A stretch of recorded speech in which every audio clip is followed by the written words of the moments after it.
هذه الشيلة اهداء من والد ووالدة المرس عبد الله الخالدي.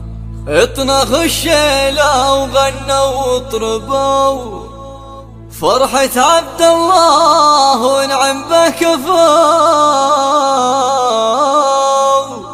تستحق الجزل يا عالي السمو، قولوا الف مبروك يا شيخ الرجال.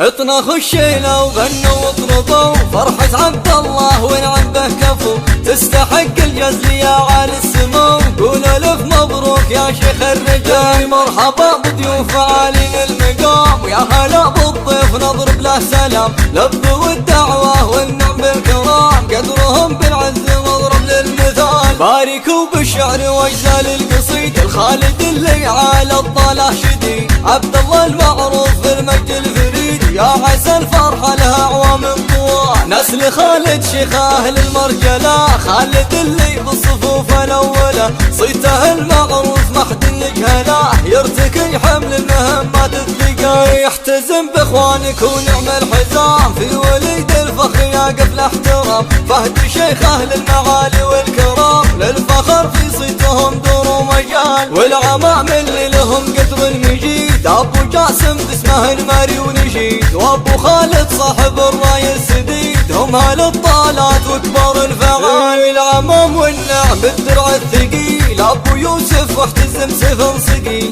وابو ابراهيم له درع جليل، سيرة بالمجد تشبه للجبال.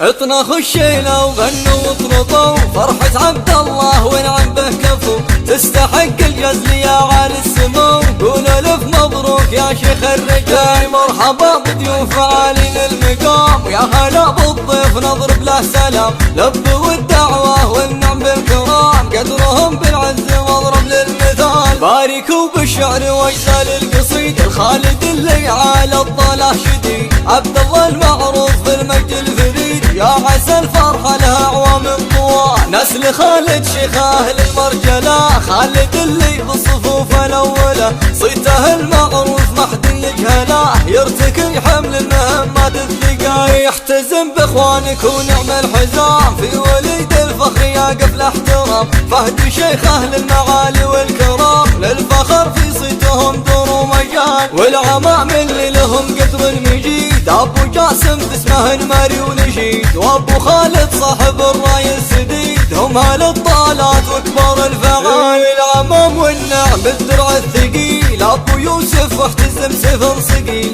وابو ابراهيم